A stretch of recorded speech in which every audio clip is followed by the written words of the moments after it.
Сайн байцгаана уу? Та бүхэндээ эзний өдрийн мэнд хүргье. За тэгээд бас энд байгаа бүх эгч нартай, эмэгтэйчүүдтэй олон улсын эмэгтэйчүүдийн баярын эрхийг хамгаалах өдрийн баярын мэнд хүргье. За манайхаа наашаа анхаараарай. За тэгээд бүгдээрээ бас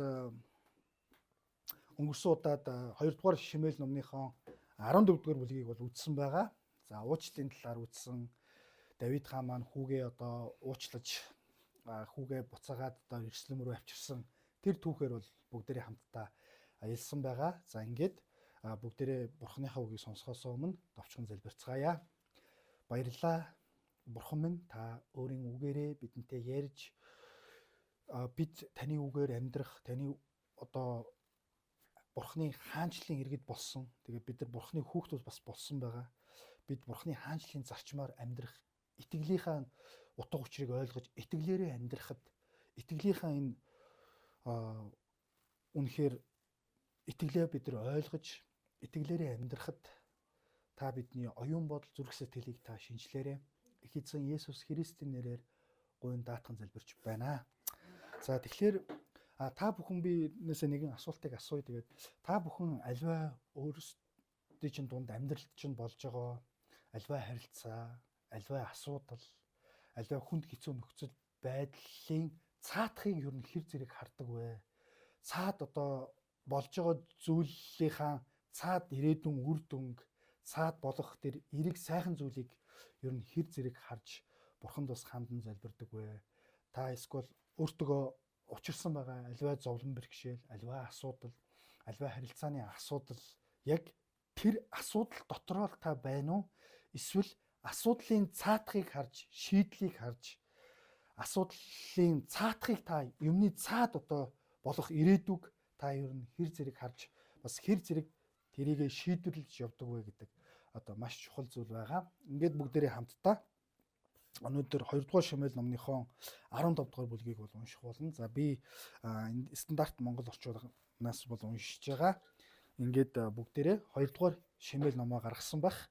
1-р ишлэлээс би та бүхэнд уншиж өгье. Та бүхэн маань дагуулад ингээд хамт хараад яваарай. Үүний дараа Авшалом өөртөө тэрэг цэрэг хэдэн морь бас өмнөө гүйлгэх 50 хүнтэй болов.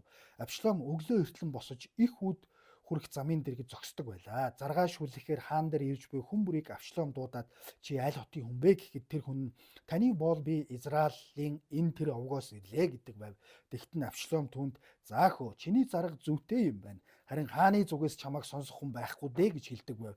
Тэгээд Авшалом хэн нэгэн намайг энэ газрын захирагч болгосон бол заргаа шүлэхээр ирэх хүн бүрийг шударгаар шүүх байлаа гэж ярьдаг байжээ. Өөрт нь дөхөж ирж хүндлэн бүхийсэн хэнийг ч Авшалом гараа сунган тэрвж яваад үнсдэг байлаа. Хэрэг заргаа шүлэхээр хаан дээр ирсэн Израиль хүн бүхэндээ Авшалом ийн харьцаж тэдний зүрх сэтгэлийг өөртөө татдаг байжээ. Ингэсээр бүтэн 4 жил өнгөрөв. Хаанд хандан Авшалом яваад өргөсөн ам тангараа биелүүлэхээр Хеврон руу явахыг минь зөвшөөрж болгоно. Боолт нь Арамын гишүүрт байхдаа хэрв Яава үнэхээр намайг Иерусалимд буцаж аваачвал Яавад би сүслэн үйлчлэн хэмээн андгаалсан гэхэд хаан амар тайван явдаа гэлээ. Тэгээд тэр Хевроны зүг даруй хөдлөв. Авшалом Израилийн бүх овг руу нууцаар хүн явуулж эвэр бүрээ дуу сонсмогцоо Авшалом Хевронд хаан боллоо химээгтун гэж хэлүүлжээ. Иерусалимаас урьж ирүүлсэн 200 хүн Авшаломтай хамт байсан ба тэд юу болж байгаагч үл мэдэн гиндүү явжээ. Авшалом дахил өргөж байхдаа Давидын зөвлөх Гило хүн Ахитофелийг Гило хотоос авчруулахаар хүн илгээв. Хуйлдаан газар авч Авшаломтой байх хүмүүс олширч байлаа. Давид хаан дээр илч ирээд Израильчүүдийн зүрх сэтгэлийг Авшалом руу эргэжээ гэж хэлв. Тэгтэл Давид өөртөө нь Иерусалимд хамт байх албат нартаа шалвал зугтцгаая. Эс бөгөөс бид Авшаломоос мотарч чадахгүй бушуулцгаа. Тэр биднийг даруй гүйцэж ирээд бидэнд хор хөнөөл учруулж элдний ирээр хотыг маань төвөн шүү гэв. Хааны албатнаар хаан эзэнтэн минь та юу ч гэж шийдсэн бид дагна гэлээ. Ингээд гэрээ сахиулахаар үлдээсэн татвар хэмээс бусад бүх гэрийнхэн нь хаантай хамт явган гарч явв. Хаан болон бүх ард түмэн явган гарч яваад хотын захын байшин хүрээд зогсов. Хааны бүх албат Крет, Плетчүүд болон Гатаас түүнийг явган дагаж ирсэн 600 Гат хүн бүгд Давидын өмнөр явж өнгөрөв.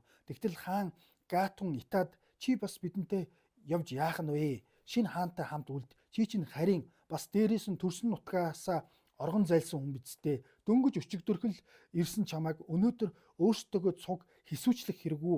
Би ч яах вэ? Харсан зүгтээ явчих нь буц, ах дүүсээ аваад буц. Инэрл журам ба үнэнч сэтгэл чинь чамтай хамт байг хэмээн хэлэхэд Иттай Явагийн амиар батлая. Хаан эзэн таныхаа амиарч батлая. Хаан эзэн та амьдч вэ? Үхсэн ч вэ? Хаа байгаа газарт нь боолн хамт байх болно гэж хариулв. Давид тэгвэл урд гараад яв гэсэнд Гат хүн Иттай өөртөө цуг байсан бүхий л багчуул томчуудынхаа хамт хааны өмнө гарч явлаа. Давидтай хамт яваа хүмүүсийг явж өнгөрөхөд нутгийн ард олон дуу хадаан уйлилдэж байв.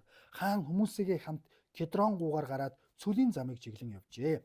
Садок хамт байсан бүх левичүүдтэйгээ бурхны гэрээний авдрыг дамнаж авчираад доош булгалаа. Хүмүүсийг хотоос гарч дуусах хүртэл Эвиятар өндөрлөг дээр байв. Хаан тэгээд Садокт бурхны авдрыг хот руу буцаа. Хэрв би Явагийн мэлмид тааллыг олвол тэр намайг буцаан авчирч үүнийг оршуу газартаа нь үзүүлэх визээ. Хэрв би чамайг үл таалав хэмээвэл үздүгэ Ява надад зохистой гэж үзснээ хийгээ гэд дахилж Садокт за тэгэхээр хүү Ахимацыга Эвиятарын хүү Йоханатантай хамт дагуулад та хоёр хот руу амар тайван буц. Та нараас хил эртэл би Арвагийн цөлд хүлээе гэв. Ингээд Садок Эвиятар нар бурхны авдрыг Ерүслэм рүү буцан аваачиж өөрсдөө ч тэндээ үлдлээ. Харин Давид нулимс туслуулан толгоогоо бүтээж Чидунт уулууд хөл нүцгэн явлаа. Түүнтэй хамт байсан хүмүүс ч бас толгоогоо бүтээн нулимс туслуулан өгсөж явв. Тэгтэл Давидэд Абшаломтой хуйлдагчдын дунд Ахитофл байна гэж хэлэхэд аяа яавэ. Ахитофлын зөвлөгөөг мунхаг явдал болгооч хэмээн Давид залбирв. Бурхныг хүндлэн мөргөдөг оргил өд өгсөж байтал хувцаа урж толгой дээрээ шороод затсан эр хүн Хушай Давид дээр ирлээ. Давид хэрв чи надтай хамт явбал тэр болно. Харин чи хот руу буцаж Абшаломд хаантан минь би таны боол болъё. Урд цагт эцгийт нь боол байсны адил одооноос би таны боол бай гэж хэл. Тэгвэл чи Ахитофлын зөвлөгөөг миний төлөө бүтлгүүтүүлж болно. Дахилж Садок Эвиятар хоёр тэнд чамтай хамт байна. Хааны өргөнөөс сонссон бүхнээ дахилж Садок Эвиятар хоёрт хэлээрээ хөвгүүд нь ч бас тэнд байгаа. Сонссон бүх үгээ Садокийн хүү Ахимац Эвиятарын хүү Йоханатан хоёроор дамжуулан надад хэлж бай гэлээ. Ингээд Давидын анд Хушайг хотод буцаж иртэл Абшаломч Ерүслэмд орж ирлээ гэсэн байна. За энэ одоо үүний дараа гэд нэгдүгээр ишлэлээр хэлж байгаа л да. Үүний дараа гэдэг бол Абшалом өөртөө тэрэг зэрэг хідэн морь бас өмнөө гүйлгэх 50 хүнтэй болов. Үүний дараа гэдэг бол Абшаломыг Давид нэг мэргэн эмэгтэй тийм ээ Давидын одоо баруун гар маш үнэн чудраг баатар нь одоо тактик хэрэглээд нэгэн мэргэн эмэгтэйг авчруулад хүүгийг уучлуулад одоо Ерүслэмд авчруулдаг Абшаломыг. За ингээд Абшалом Ерүслэмд ирэхэд Давид уулзаагүй 2 жил болдог. Одоо ягаад гэвэл өөрийнх нь нэг хүүг алдсан учраас. Тийм учраас 2 жил болж хат Абшалом энэ цэргийн жанжи Явын тариалан талбайг шатаа гэж хэлээд шатаалгаж жагаад Явыг эргүүлэхээр яахлаараа би Ерүслэмд ирчээд Аавтайгаа уулзаж болдгүй юм. Хэрвээ би буруу муу юм хийсэн бол намайг цаацлан үзтер гэж хэлсэн. За ингээд 2 жилийн дараа Давид хаан үнсээд хүүтэйгээ уулздаг. За ингээд ингэсний дараа Абшалом өөртөө цэрэг хідэн морь өмнөө гүйлгэх 50 хүнтэй болов гэж байгаа. За энэ Абшаломыг бол Израилийн иргэд даяараа дараагийн хааны залгах одоо хунтайж гэж харж ирсэн. За зүссээрээ сайтай, маш их ийдэг зантай, маш их найрсаг, маш хүний одоо арга ивийг олдог. Одоо ийм бэлэг авьяастай ийм одоо залуу байжээ. За ингээд өмнөө гүйлгэх 50 хүнтэй тийм ээ 50 хүнтэй. За хідэн тэрэгт цэрэг хідэн морь бас тийм ээ ийм зүйлстэй болсон байна. За ингээл хунтааж ерөөсөө хотын төвөөр явж байгаа нь маш тодорхой байдаг байсан байна. 50 хүн урдангүйгээл, хэдэн сэргэнэргүйгээл, морд сэрэггүйгээл тийм ээ.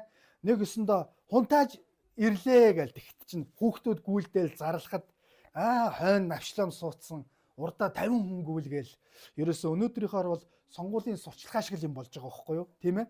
Сонгуулийн сурчлагаа бол одоо явагдахад бол тийм ээ тэр тухайн нэр дэвшигчийн хүмүүс яваал өөрсдөө сурчлал одоо янз бүр болдог байж байгаа. За тийм учраас Апштайн бол одоо ингэж одоо маш их одоо өнөөдрийнх бол одоо попрн гэж ярьдаг шүү дээ тийм ээ. Маш их одоо сүр дулаантай хот руугаа орж ирээл, дүүргөрөөгөө орж ирээл, хунтааж орж ирж ийн гэсэн ийм бол болдог байсан байна. За тэгвэл Абшлом яасан бэ гэхээр 2 дугаар ишлээс харуул өглөө эртлэн босож их үд хүрэх замын гэж.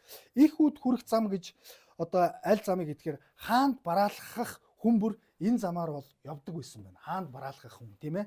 За ингээд хаанд бараалхах хүмүүсийг досож аваад одоо заргаа шүүлэхээр хаан дээр ирж буй хүмүүрийг Абшлом дуудаад за чи аль хотын хүн бэ? Гэхдээ тэр хүн за таны бол би Израилийн энэ овгоос тэр оргоос ирлээ гэхэд тэгтэн Абшлом түнд за хөө чиний зарга зүйтэй юм байна гэж.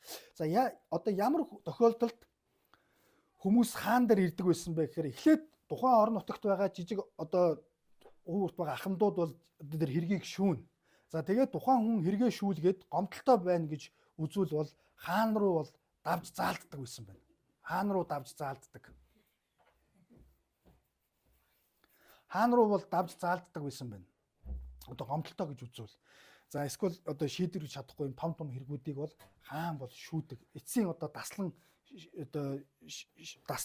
шийдэх одоо тэр шийдвэрийг бол хаан гаргадаг байсан байна. За ингээд хаан дээр ирж байгаа тэр бүх хүмүүсийг Абшлом бол досож аваад за та ямар хэрэгээр ирж гин үү? Таны наад хэрэг чинь бол зөв юм биш үү? Та буруугүй юм биш үү гэж хэлдэг. За тэнгүүтээ яадаг вэ гэхээр харин хааны зүгээс хааны албат нараас таныг сонсох хүн бол байхгүй гэж. Нэг ёсондоо өөрийн засгийн газрыг хүчийг сулруулж байгаа. Өөрийн засаг төрөөнийхөө үнд цэнийг бууруулж байгаа. Таныг сонсох хүн байхгүй. Харин тэгээд Абшлом ингэж хэлдэг байсан. Хэн нэгэн намайг энэ газрын захирагч болгосон бол хэн нэгэн намайг хаан болгол заргаа шүлдэхээр ирэх хүн бүрийг би шударгаар шүүх байлаа. Тийм учраас засаг төрөө шударгаар шүүхгүй байна. Засаг төр таныг сонсох хүн байхгүй. Таныг аягүй л буруутгах шүү. Манай засаг төрчин бол завхарцсан шүү дээ. Шударгаар шүүж чадахгүй шүү дээ.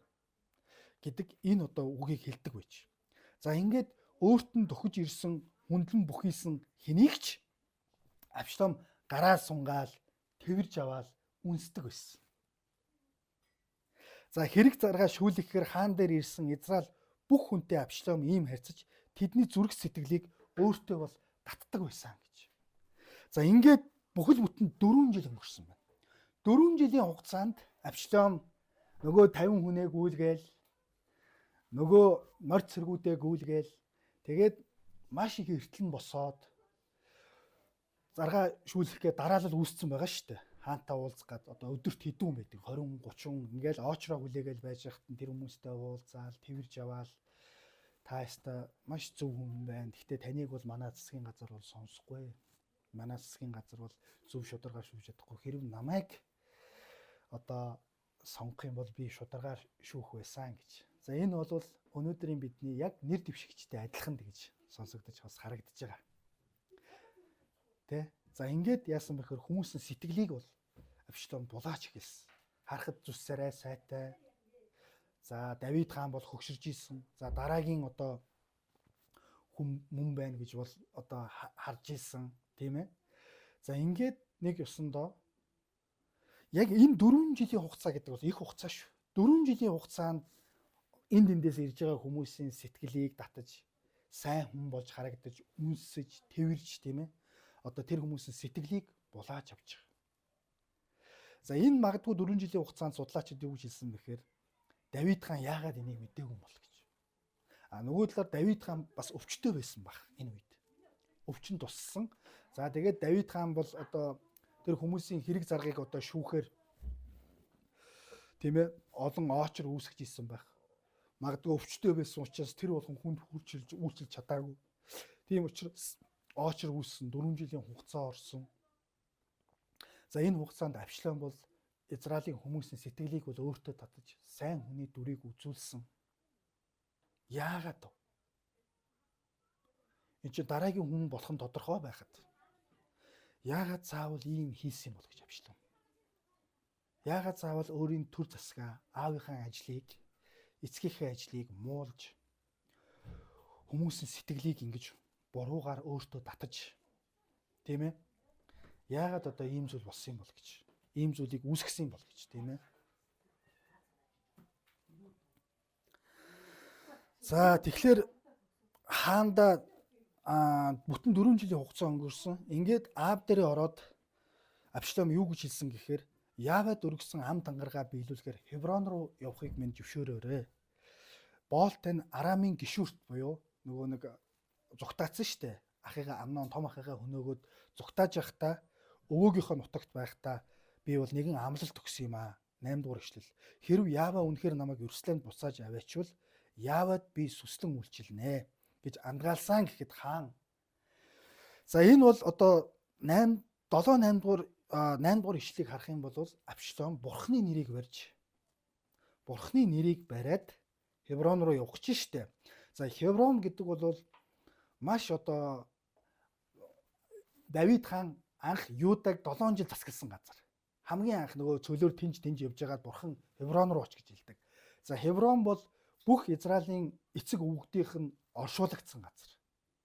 Маш их одоо Хеврон гэдэг газар бол одоо маш их одоо нэр хүндтэй. За Израилийн эцэг өвгдүүд нутгалсан ийм одоо чухал ач холбогдолтой газар байсан байна. Энэ газар очиж би Бурхандаа дахил өргөнө. Би Бурхандаа сүслэн үйлчлэх гэж байгаамаа ааваа. Ааваа би тэнцээ Бурханд тангараг өргөсөн юм аа. Ааваа. Би Хеврон руу нэг явчаад ирье гэж. За ингээд Давид бол за миний хөө үнэхээр миний хөө бол Бурханд үйлчлэх гэж байгаа юм байна. Үнэхээр миний хөө Бурханд итгэж байгаа юм байна. Үнэхээр миний хөө Бурханы хаанчлын төлөө явах гэж байгаа юм байна гэдэг. Яг л өнөөдөр бид нар хин нэгэн ааваа би пастор боллоо, тийм ээ. Ааваа би яг Бурханд өөрийнхөө амьдралыг зориулах гэж байна гэж хэлж байгаа. Бид нар тэрийг нь харж одоо ингэж маш баяр хөөртэйгээр хүлээж аваад амар тайван явдаа гэж хэлж байгаа. Миний хөө амар тайван яваад хүрээдэрээ гэж. За ингээд Хеврон руу даруй хөдлөв гэж.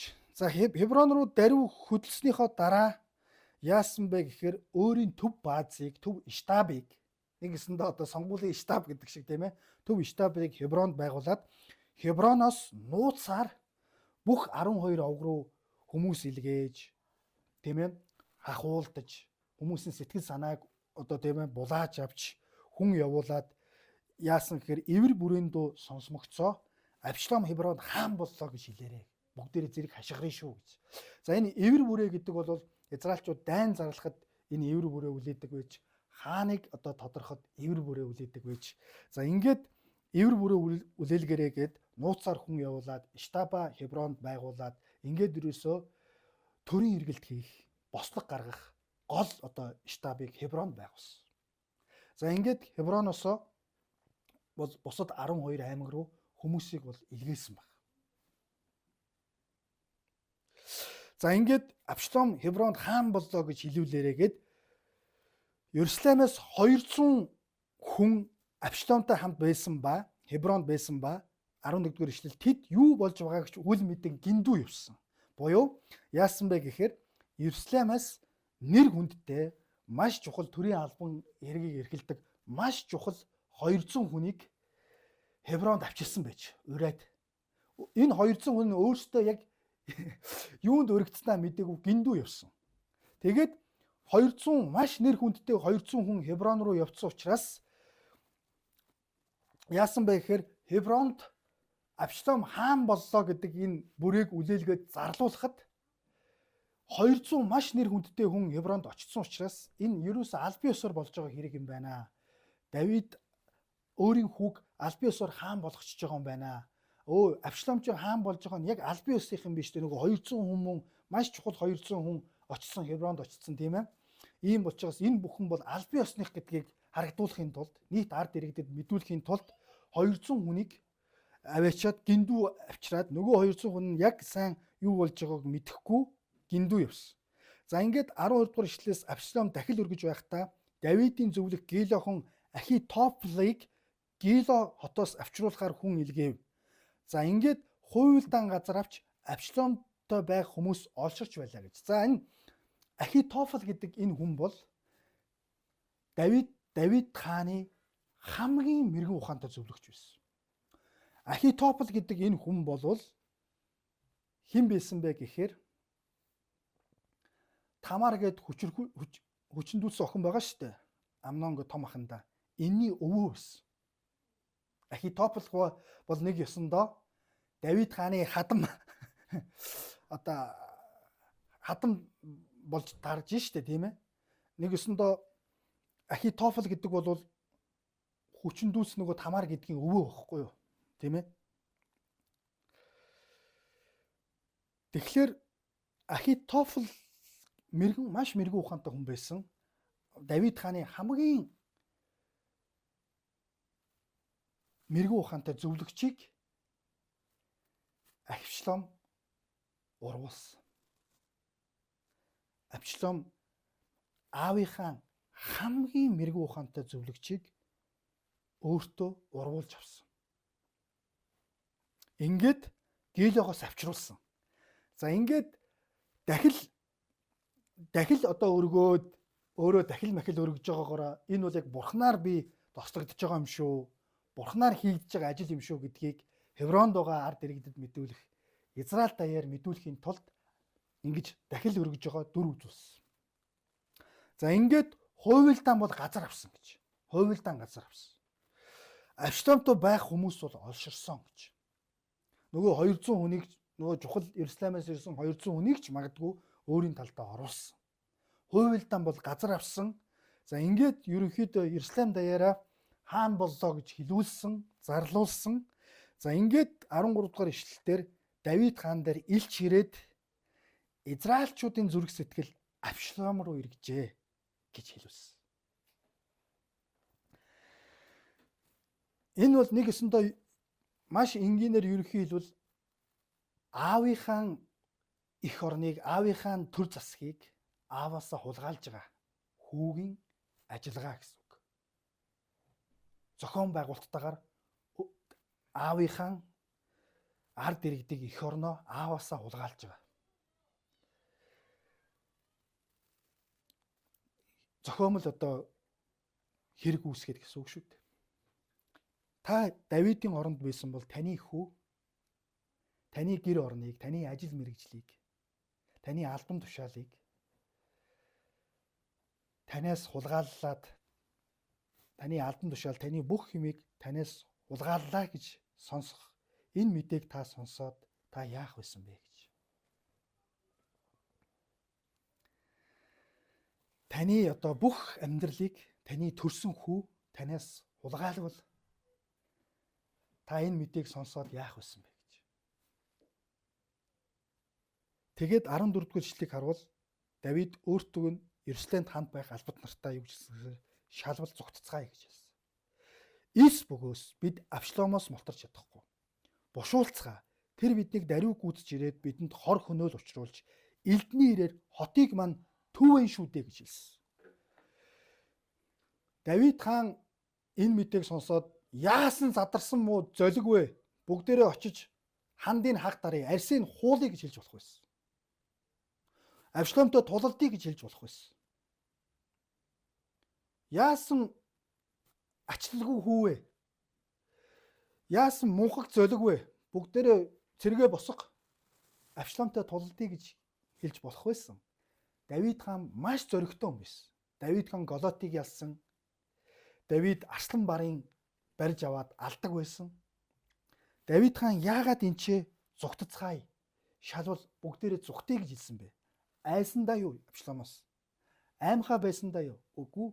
Бүгдээрээ харах юм бол тэр бидэнд хор хөнөөл учруулж элдний ирээр хотыг мань төвийн шүү дээ гэж хэлсэн. Давид хаан хэрвээ би Абsalомтой тулалдвал энгийн ард иргэд энэ дайнаас болж, тулаанаас болж амнасаа алдна.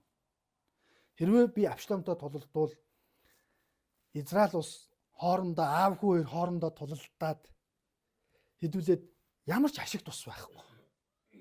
Баахан хүний ам өргөднө. Баахан хот маань түүэгдэнэ. Өөрийнхөө босгосон ард түмнийг хайрлсан. Өөрийнхөө байгуулсан бас эх орноо Давид хайрлсан. Тийм учраас Давид хаан бүгдээрээ ер нь явъя зүгтий гэж хэлсэн. Тэгэхгүй бол бид нар хоорондоо зодтолтно. Хоорондоо дайтаад ямар ч энэ чи ашиг тусыг олохгүй. Тийм учраас та боддоо өөрийнхөө амьдралаар, өөрийнхөө мах цусаар, өөрийнхөө цусаар, хөлсөөр байгуулсан эх орноо хүүдээ алдаж байна. Хүүн хулгайлж байна.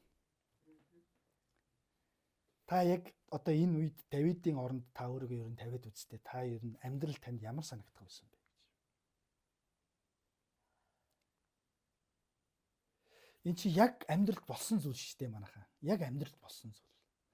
Өнөөдөр бид нар бас ийм зүйл амсаж болно. Хэн нэгэнд бид нар хулигтуулж болно. Хэн нэгэнд ашиглуулах үед яадаг вэ? Маш их хохирол амсах үед та юу нь яадаг вэ гэж.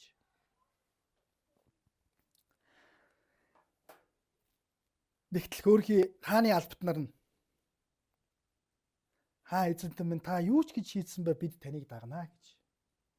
Ямар гоё сэтгэлтэй хүмүүс вэ? Нэрээ шүү. Ийм сэтгэлтэй хүмүүс маш ховор өнөөдөр. Хаан одоо нэг өсөндөө ямар ч хаан биш болцсон. Зүгээр л хээрлүү зүгтгэж байгаа хөл нүцгэн хүн болсон. Танд хоёр сонголт байгаа. Зүгээр нэг хээрлүү зүгтж явах гэж байгаа хүнийг дагаа явах юм уу? Дараагийн шинэ хаанаа дагаад үр хүүхдээ бодоод, амьдралаа бодоод, албан тушаалаа бодоод Израильтаа үлдэх үү гэж. Тэгэхэд Давид хааны албат нар хаан эзэнтэн минь ээ. Та юу ч гэж шийдсэн бид таныг дагна гэж ингэж хэлсэн. Ингээд Давид хаан 16 дугаар эшлэгийг харвал гэрээ сахиулахаар үлдээсэн зарим татвар эмээсээ бусад бүх гэрийнхэн гэж байгаа шүү дээ. Хөрхий аав нь, ээж нь, одоо үр хүүхдүүд нь настай бүх хүмүүсээ аваад хаантай хамт явган гарч явбаа гэж. Явган.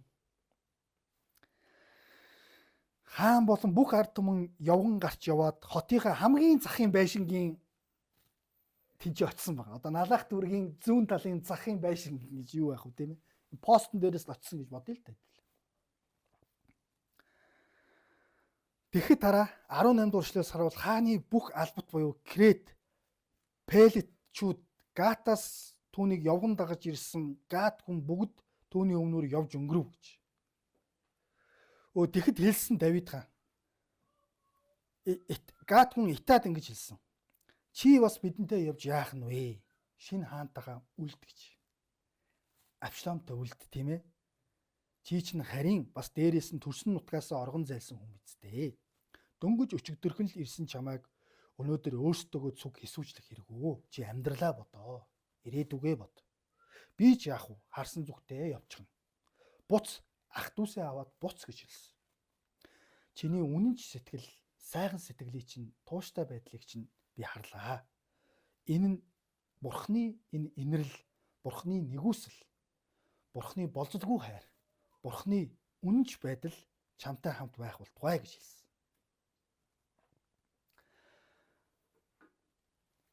Энэ дээр хэлсэн байна.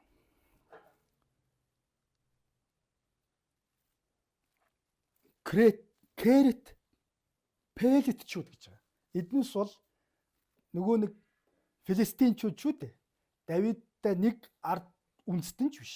Бүр дайсан байсан.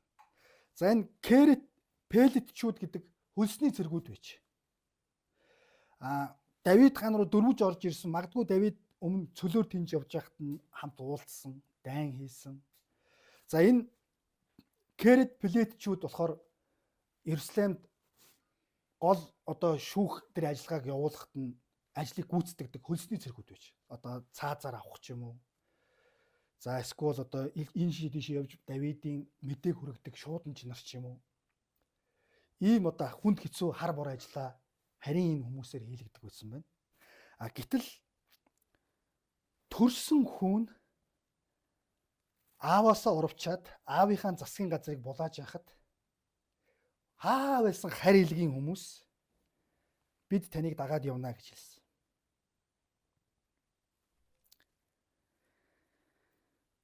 Ита гэдэг энэ Гат хүн байсан байна.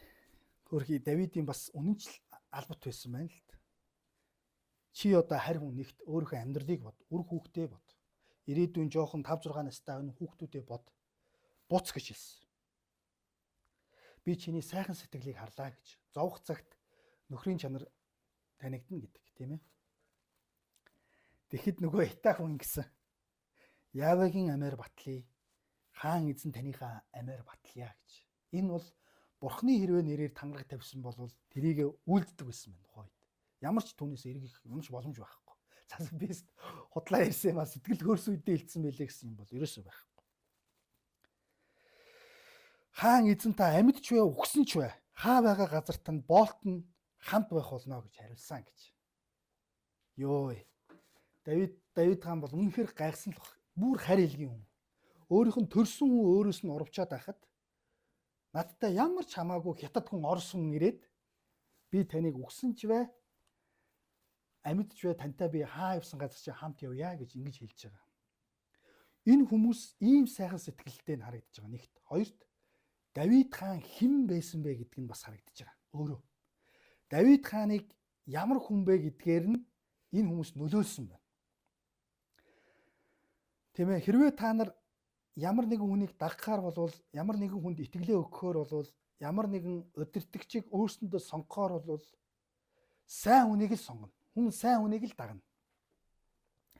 Давид хаан өөрийгөө ямар хаан бэ, хэрхэн сайн хүн бэ гэдгийг мэдсэн учраас, мэдчихсэн учраас энэ албат нар цөл рүү явган явж байгаа Давидыг амьдралгүй болцсон. Тэнэх гэж байгаа Давидыг өөрийнхөө үр ач үе хүүхдүүдэд дагуулад бүх амьдралаа золиослоод дагна гэж байх уу? Ямар ч тэнэг хүн бодсон. Гэтэл Давид хаан бол тэгж зан чанараа энэ хүмүүст харуулсан байна. Ямар үнэнч хүн бэ? Ямар ч итгэлтэй хүн бэ? Мэргэн ухаантай хүн бэ? Жинхэнэ хаан хүн ямар байх ёстой вэ гэдгийг харуулсан. Тийм учраас өнөөдөр бидний амьдралд эр хүний замын үз урт гэж янз бүрийн зүйл тохиолддог. Бидний удирдагч нар заримдаа алдах онох үе гарна. Тэгэхдээ бид нар хувь хүн хинбэ гэдгийг мэдж байгаа үед бид нар бас үнэнч үлдэх боломж байгаа. Давид хааны амьдрал дуусаад хөөрхий юу ч хөө болоод цөл рүү одоо амьдрах чинь штэ хээр одоо майхан бариад.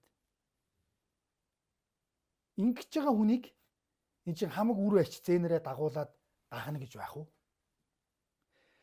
Ингэж одоо тэр хүнд үнэнч сэтгэлээ харуулна гэж байх уу? Тийм ээ. Өнөөдөр бидэнд бас ийм зүрх сэтгэл байгаа юу гэж.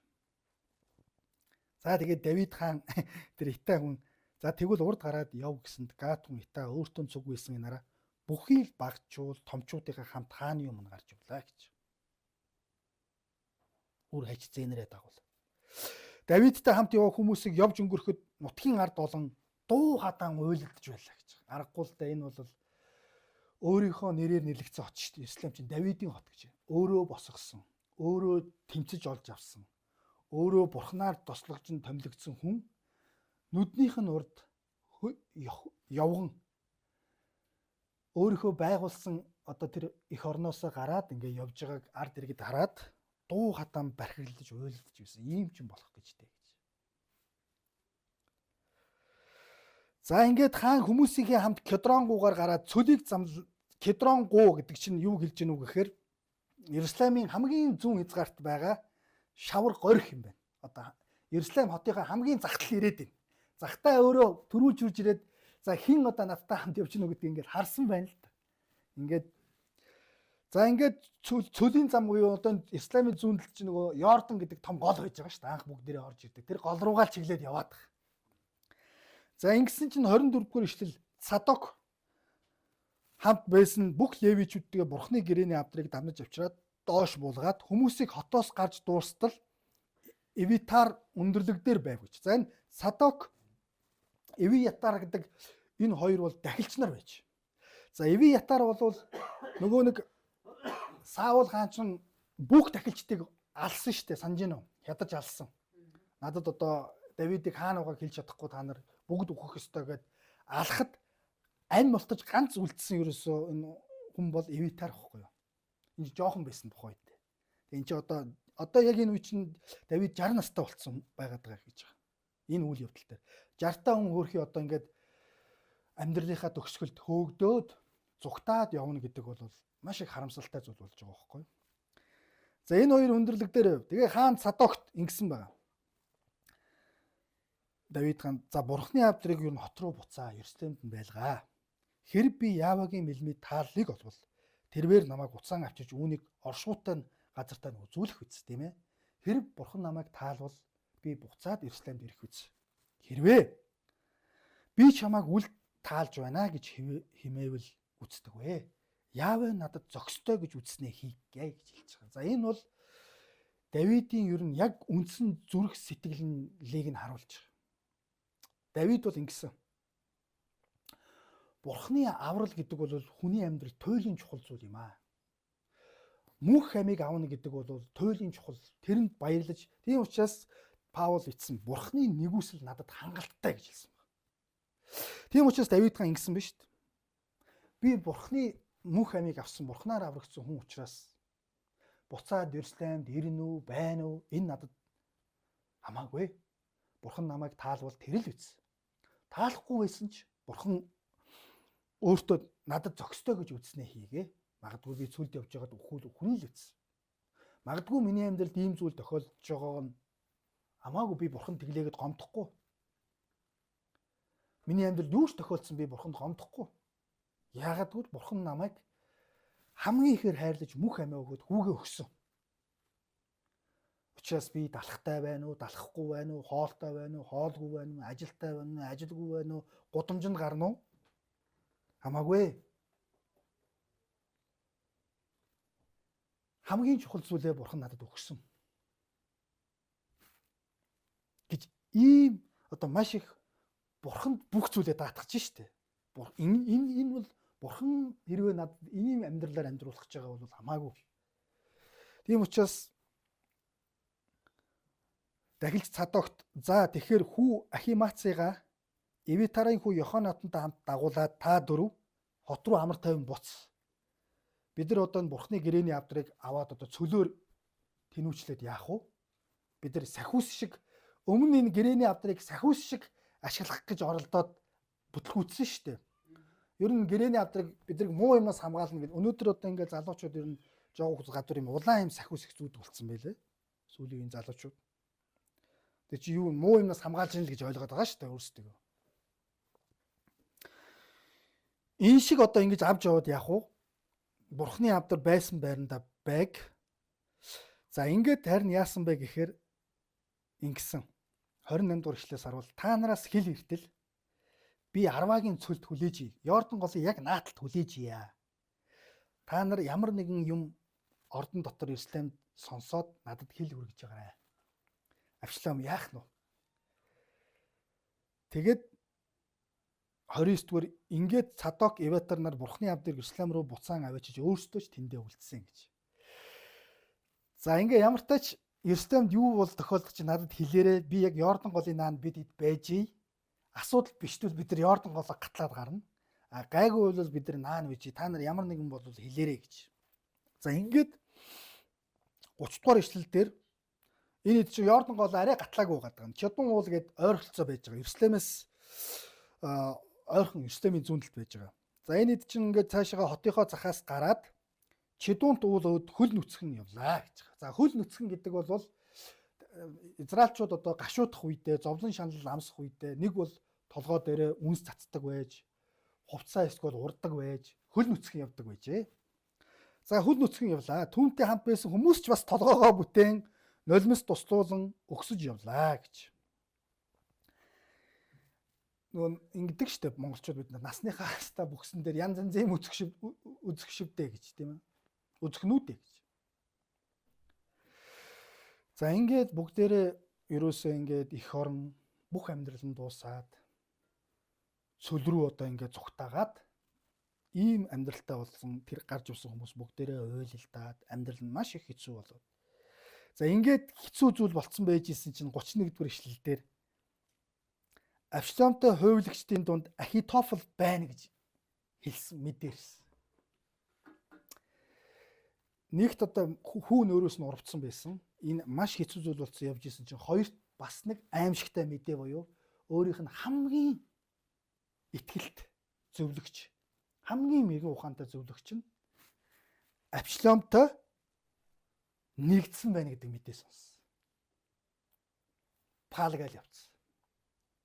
Өөрийнх нь хамгийн итгэмжит хүн өөрөөс нь урваад өөрийнх нь хүүтэй нэгдсэн байна гэдэг мэдээг сонссон.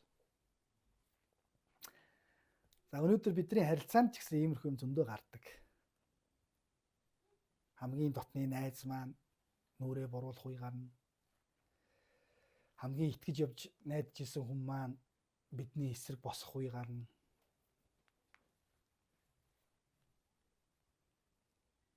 За ингээд Давид хаан бол шууд бурханд залбирсан. Аяа бурхан минь. Ахитофелийн зөвлөгөөг мунхаг явдал болгооч гэж хэлсэн. Тэгээд Давид залбирсан баг. Ерөөсөө залбирал гэдэг бол бурхан бидэнд өгсөн гайхамшигтай зэмсэг. Залбирал гэдэг бол гайхамшигтай бурхан бидэнд өгсөн үнэхээр гайхамшигтай одоо харилцаа баг. Бурхан үнэхээр бидний залбирал, бидний амьдралын нөхцөл байдал бүх зүйлийг мэдж байгаа. За та нар Давидын оронд хэдүүлээ өөрсдөө тавиад үзье. Ер нь бурхан ер нь байна уу гэж бодохоор шүү дээ. Чи бурхан байгаа мó? Чи миний амьдралд бурхан байгаа бол би ч одоо юу вэ? Хаан хүн улс их орноос хөөгдөөд цөл рүү алхаж явж гин гэдэг бол чи бурхан байгаа мó? Байхгүй мó гэдэг мэдрэмж төрөхөөр гэтэл Давид хаан бол залбирсан бурхандаа хандаж. Бурхан минь юу болоод байгаа юм бэ гэж. Та энэ асуудлыг шийдэж өгөөч. Та энэ асуудлыг сайнаар эргүүлж өгөөч гэж. Ахитофелийн зөвлөгөөг мунхаг явдал болгооч гэж. Хамгийн итгэлтэй зөвлөх нь өөрөөс нь урвсан. За ингээд залбирчаад 30-р дуушаас бурхныг хүндлэн мөрөгдөг тэр Чедон дуулын оргил өөд залбирчаад өгсөж явж ижээ.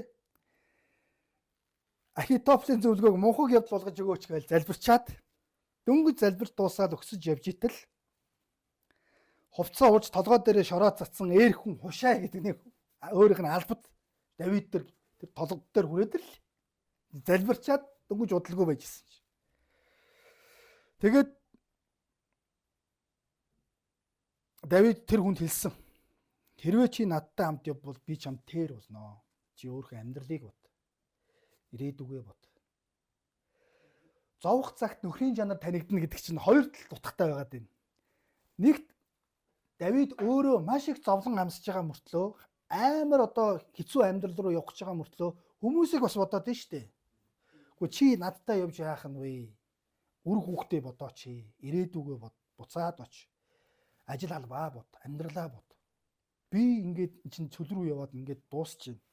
Давид хүмүүсийг уруу татахгүй шүү дээ. Энэ өөрийнхөө ийм хэцүү амьдрал руугаа эргэн дөрнийхөө хайртай хүмүүсийг уруу татаад за ёо чи нэрээ надтай хань болооч. Би өстой хэцүү болчлоо шүү гэж. Тэгэхээр зовх цагт нөхрийн чанар танигдана гэдэг чинь аль талдаа байна шүү дээ. Нөгөө хүн зовход тэр хүн зовх үедээ бас тэр хүний чанар танигдэж шүү дээ. Давидын чанар танигдэж байна. Бусдыгаа бодож байна. Бусдынхаа амьдралыг бодож байна. Хамт нөхрөө уны гэж бодохгүй байна. Чи амьдралаа бод гэж хэлсэн. Тийм ээ?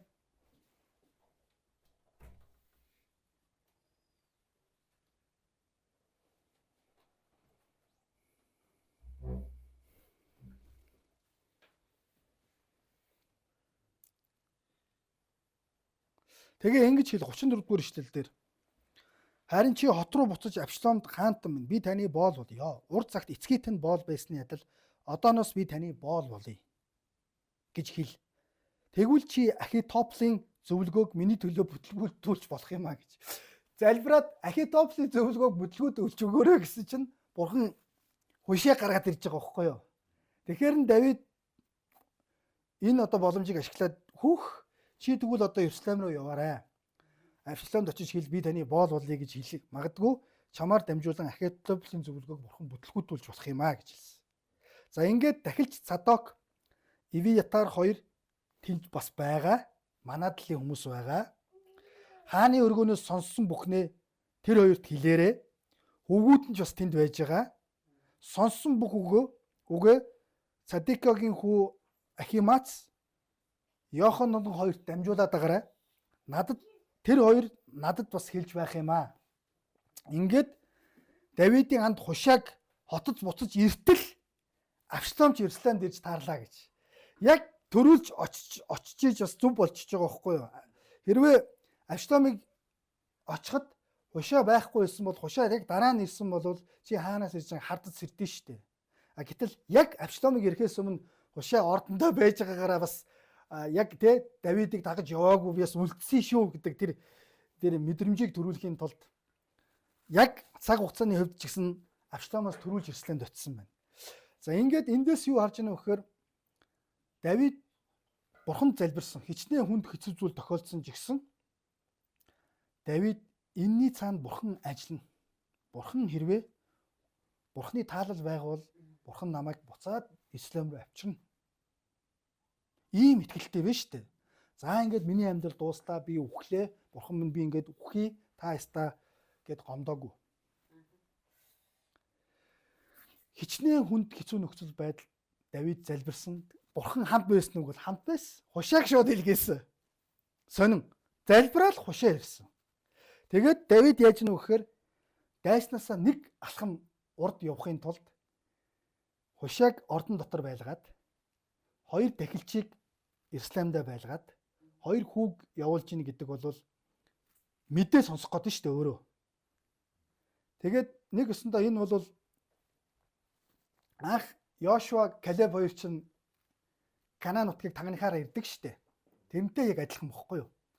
Нэг өсөндөө Давид хаан бурханд асуудлаа даатгаж байгаа мөртлөө өөрийнхөө мэрэгэн ухааныг өөрийнхөө боломж бололцоо надад юу байгаасаа гэдгээ бас ашиглаж штэ амийг хамгаалахын тулд. Тийм биз дээ. Энэ нэг өсөндөө шудраг бусаар өөрийнхөө юуг алдах байгаа учраас тэр өөрийнхөө бурхнаас өгсөн ард түмэн өөрийнхөө эрх мэдэл байр суурь үйлчлэлээ бас хамгаалахын тулд эргээд авахын тулд Давид хаан хүмүүсийг байрлуулж байна. Дараагийн түүхүүдийг хэрвээ харах юм бол маш гоё одоо мэдээ Давидэд ирж байгаа. Нэг охин энийг эмэгтэйч энэ дунд явж байгаа шиг нэг жоохон охин, жоохон хүүч гэсэн энэ мэдээллийг дамжуулсан байна. Тэгэхээр Давид хаан өөрөө хаан хүн байсан, цэргийн мундаг жанжин хүн байсан учраас таахдаг боловсруулж штэ. Өөрийнхөө хүмүүсийг Иерусалимд үлдээж байна. Надад мэдээ дамжуулаарай гэж. Ингээ ханахгүй бурхан даатгаж орхиод за бурхан би гомдож байна. Бурхан яста ингэж орхиогүй тийм ээ. Тийм учраас эндээс бид нар юу сурах вэ гэхээр хэдийгээр бурхан бидний амьдралыг хүнд хэцүү болгосон ч гэсэн тэрний цаатгыг та хардггүй, бурханд та даатгадгүй. За хэдийгээр бидний амьдралд хүнд хэцүү зүйл тохиолдсон бурхан бид нар бурханд залбирна. Бидний хамгийн гоё зэмсэг залбирал. Тэгээд залбирчаал дээшээ хараад твтээгүй шүү дээ Давид. Цүл дээшээ харж твтэл уулан дээр амарал уйлал ингээл шороод цаа твтээгүй харин яаж энэ дайсныхнаасаа би нэг алхам урд явах уу? Яаж бид нар бас өөрсдөө амийг хамгаалах уу? Яаж эргээд идүүлээ тийм ээ энэ шудраг бусаар алдсан байр суурь эгэж олох уу гэд залбирчаад өөрөөсөө хамаарах үйлдэлүүдээ хийгээд эцсийн үр дүнгийг бурханд даатгаж байна. Эцсийн үр дүнг. Өнөөдөр ч гэсэн бид нар яг адилхан сүмж болгон. Та ямар нэгэн асуудлын төлөө залбирчаад өөрөө бас Давид хаан шиг алхмууд хийх болно. Өөрийнхөө эрүүл сарвал ухааныг ашиглаж болно. Тийм ээ? Дуршлагаа ашиглаж болно. Тийм учраас Авшалом ямар одоо сонин залуу вэ гэдг нь бол эндээс бас харагдаж байна энэ түүхээс. Авшалом бол гоё сайхан царай цус, гоё ийдэг зан чанар харагдах байдал нь ийм байсан. Хүмүүсийн сэтгэлийг татсан боловч дотроо аавынхаа бүх эх орныг хулгайлж штэ.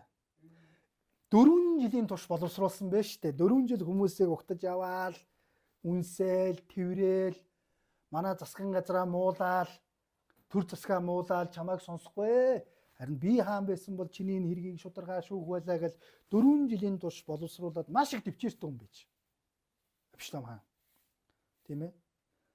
Ингэж боловсруулаа. Тэгээ сүүлдээ Хеброн руу очиод штаба байгуулад хүмүүсийг өөртөө урагтаад аавынхаа хамгийн мэрэгэн ухаантай зөвлөгчийг өөрийнхөө талд оруулсан.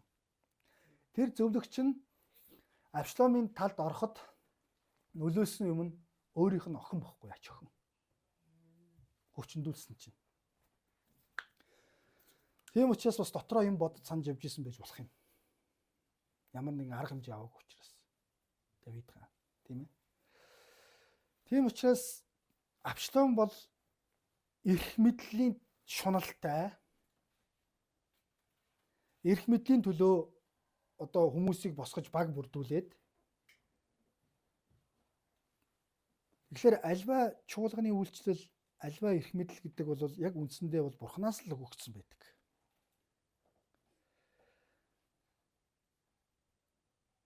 Бидэрт таалагдахгүй хэн нэгэн байж болно. Ажлаа сайн хийж чадахгүй хүн байган боловч Давид бол хаан ингэсэн шүү дээ. Саулыг алчаач гэж 2 боломж гарч ирсэн. Тэгэхэд Бурхны тосолсон хүний эсрэг би яаж гар далаах вэ л гэжсэн Давид. Ингээл цөлөө зүгтагаал гэсэн. Тэгээд Саулыг өгөхөд маш их харамсаж ирсэн. Өөрийнх нь анд өгөхөд маш их харамсаж ирсэн. Давид хаан бол Бурхнаар жинхэнэ тостогдсон хүн. Гэтэл Авшлом бол аавыгаа алъя, аавыгаа хөнөөе, эрх мэдлийг нь би авъя, би хаан болъё гэж ингэж бол оролдож исэн байна.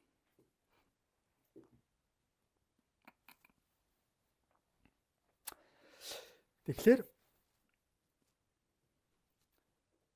Бурхан хүсээгүй юм бол байх, орших энэ дэлхий дээр байх юмш боломж байхгүй. Бурхан хэрвээ тухайн хүнийг таалахгүй бол тэр хүн Бурхан дэрээ асуудлыг бидэнтэй бидэнгүү тэр хүнийг байхгүй л болгоно. Бурхан хэрвээ таалж байгаа бол тэр хүн байж л байна. Нөгөө тал Давид хаан Бурханаас өгөгдсөн бас үйлчлэлээ, Бурханаас өгөгдсөн тэр дуудлага итгэмжтэй үйлчлэх ёстой. Бурхан Давид хаанд бүхэл бүтэн улс орныг хаан болоорой гэж энэ үйлчлэлийг өгсөн байна шүү дээ. Тэгээд шудраг бусаар энэ үйлчлэлийг алдахад мэдээж Бурханаас өгөгдсөн зүйлээ хамгаалъя гэж бодсон байна. Нөгөө талаар Бурханд бас даатгсан байна. Тийм ээ. Тэгэхээр бид нар бас залбирал гэдэг гайхамшигтай хэрэгсэл бидэрт нэгдэл байгаа. Та хүнд хэцүү зүйл тохиолдвол Бурханд хандан залбирж байгаарай. Нөгөө талд та залбирчаад өөрөөсөө шалтгааллах юмнуудаа бас хийж байгаарай. Эцсийн үр дүнг Бурханд л даатах.